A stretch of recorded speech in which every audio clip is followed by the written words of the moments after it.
નમસ્કાર દર્શક મિત્રો, આપ નિહાળી રહ્યા છો સાઈ ગ્રુપ મીડિયા હાઉસ દ્વારા સંચાલિત નવસારી લાઈવ પર પ્રકાશિત થતું ઝટપટ બુલેટિન દેશ અને દુનિયાથી અવગત કરાવતા આ બુલેટિનની અંદર જુઓ દિવસભરની તમામ ઘટનાઓ।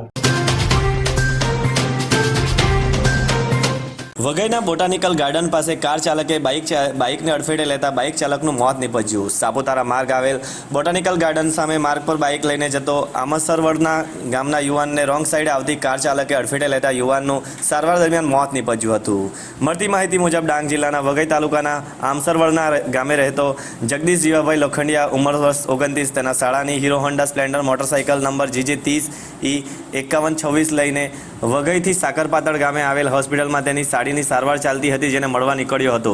તે દરમિયાન વઘઈ સાપુતારા માર્ગ પર આવેલ બોટાનિકલ ગાર્ડન પાસેથી પસાર થઈ રહ્યો હતો। તે દરમિયાન સામેથી આવતી ફોન્સ કાર નંબર GJ15CQ0791ના ચાલકે રોંગ સાઈડે કાર હંકારી લાવી જગદીશ લોખંડિયાની બાઇકને અડફેટે લેતા સ્થળ પર ગંભીર અકસ્માત સર્જાયો હતો, જેમાં બાઇક ચાલકને માથાના ભાગે ગંભીર ઇજાઓ પહોંચતા તાત્કાલિક ધોરણે સારવાર અર્થે 108 એમ્બ્યુલન્સ મારફતે વઘઈ CHC હોસ્પિટલમાં ખસેડવામાં આવ્યો હતો, જ્યાં સારવાર દરમિયાન તેનું મોત નીપજ્યું હતું।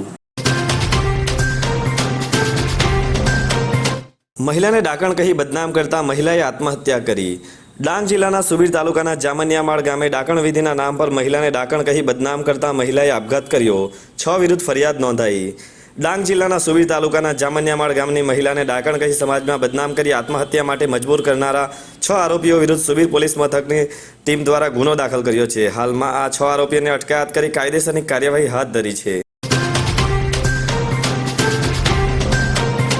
ચીખલી લાયન્સ ક્લબ દ્વારા દિવ્યાંગ બહેનોને ધાબળા વિતરણ કરાયા। ડાંગના અંતરિયાળ ગામોમાં ચીખલી લાયન્સ ક્લબ દ્વારા ડોક્ટર હેતલ દીદીના સાનિધ્યમાં અપંગ તથા મંદબુદ્ધિ વિધવા બહેનોને ધાબળાનું વિતરણ કરાયું। નવસારી જિલ્લાના ચીખલીના લાયન્સ ક્લબ ચીખલી દ્વારા તેજસ્વીની સંસ્કૃતિધામ વાસુણાના ડોક્ટર હેતલ દીદીના સાનિધ્યમાં અપંગ મંદબુદ્ધિ ભાઈઓ બહેનો વિધવા બહેનો વિધુરોને ધાબળાનું વિતરણ કરવામાં આવ્યું હતું। તેમજ વાસુણા પ્રાઇમરી સ્કૂલના વિદ્યાર્થીઓને પેન્સિલ, રબર અને બોલપેન તેમજ બિસ્કિટનું વિતરણ કરવામાં આવ્યું હતું। અભ્યાસ અર્થે પૂર્વ સૈનિકોના સંતાનો માટે સુરતમાં રહેવા અને જમવા માટે કુમાર છાત્રાલયમાં પ્રવેશ કાર્ય શરૂ છે। સુરત સહિત ભરૂચ, તાપી, ડાંગ, નર્મદા, નવસારી તથા વલસાડ જિલ્લાઓમાં વસવાટ કરતા પૂર્વ સૈનિકો અને સ્વર્ગસ્થ પૂર્વ સૈનિકોના ધર્મપત્નીઓના સંતાનો કે જેઓ સુરતના શૈક્ષણિક સંસ્થાઓમાં ધોરણ 8 કે તેથી ઉપરના ધોરણમાં રેગ્યુલર વિદ્યાર્થી તરીકે અભ્યાસ કરતા હોય તેમને રહેવા અને જમવા માટે ગૌરવ સેનાની ભવન ખાતે સૈનિક કુમાર છાત્રાલયનું નિર્માણ કરવામાં આવ્યું છે। આ છાત્રાલયમાં એડમિશન મેળવવા ઈચ્છુક માતા પિતાએ કચેરીનો રૂબરૂ સંપર્ક કરી એડમિશન ફોર્મ મેળવી સત્વરે જમા કરાવવાનો રહેશે।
વાત કરીએ આજના હવામાનની તો આજનું મહત્તમ તાપમાન 33.5 સેલ્સિયસ જ્યારે લઘુત્તમ તાપમાન 13 સેલ્સિયસ રહ્યું હતું।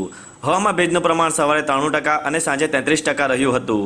હવાની ગતિ 1.7 કિલોમીટર પ્રતિ કલાકની ઝડપે રહી હતી। જલાલપોર તાલુકાના આસણા ગામે અકસ્માતની ઘટના સામે આવી। આસણા ગામથી ડાબેલ તરફ સ્કૂલના બાળકોને લઈ જતી સ્કૂલ બસને નડ્યો અકસ્માત। સામેથી આવતી ઈંટના ભઠ્ઠાની ટ્રકે બસને અડફેટે લેતા સર્જાયો અકસ્માત। બસ ચાલકના જણાવ્યા અનુસાર સામેથી આવી રહેલ ડમ્પર ચાલકે ગફલતભરી રીતે હંકારી લાવી બસના પાછળના ભાગે અડફેટે લીધી। સદનસીબે અકસ્માતમાં કોઈપણ જાતની જાનહાનિ સર્જાઈ નહીં। અકસ્માત બાદ સ્થાનિકો દ્વારા જેસીબીની મદદથી નજીકમાં રસ્તો બનાવી નાના વાહનો માટે અવરજવરની કામગીરી હાથ ધરી હતી. શેઠ એચ.સી. પારેખ નવસારી હાઈસ્કૂલ નવસારીનું ગૌરવ. ગુજરાત સરકારના રમતગમત, યુવા અને સાંસ્કૃતિક પ્રવૃત્તિઓના વિભાગ હસ્તકના કમિશનર યુવક સેવા અને સાંસ્કૃતિક પ્રવૃત્તિઓ દ્વારા પ્રેરિત અને જિલ્લા યુવા અને સાંસ્કૃતિક પ્રવૃત્તિઓની કચેરી તાપી દ્વારા આયોજિત તથા દક્ષિણાપથ વિવિધલક્ષી વિદ્યાલય વ્યારાના સહયોગથી દક્ષિણ ગુજરાત પ્રદેશ કક્ષાના કલા મહાકુંભ સ્પર્ધા 2024-25 આજરોજ તારીખ 11/2/2025ના રોજ દક્ષિણાપથ વિવિધલક્ષી વિદ્યાલય તાલુકો વ્યારા જિલ્લો તાપી ખાતે યોજાયો હતો, જેમાં શાળામાંથી લોકવાર્તા સ્પર્ધામાં વય ગ્રુપ 15 થી 20 વર્ષમાં પ્રજાપતિ રાજેશ પ્રેમાભાઈએ સફળતાપૂર્વક શાળાનું પ્રતિનિધિત્વ કર્યું છે. અમલસાડના કાંઠાના ગામોની ખાંજણમાં બનનાર નવા કોસ્ટલ હાઈવેના કારણે રેલના પાણી અવરોધાવાની પૂરેપૂરી શક્યતા. કાંઠાના રેલ અસરગ્રસ્ત ગામો ભાવિ સમસ્યાથી ચિંતિત. અમલસાડના કાંઠા વિસ્તારના કેટલાક ગામો પૂર અસરગ્રસ્ત ગણાય છે. આ ગામોમાંથી ચોમાસામાં આવતી રેલના પાણીનો લાંબા સમય સુધી નિકાલ થતો નથી. સંબંધિત ગામના આગેવાનો, સરપંચો પાણી નિકાલના મામલે સંબંધિત વિભાગોને રજૂઆત કરી રહ્યા છે. તેવા સમયે જ કાંઠાની ખાંજણમાં નવો કોસ્ટલ હાઈવેને મંજૂરી થયાની જાણ થતાં જ કાંઠાના ગામમાં લોકો ચિંતિત બન્યા છે.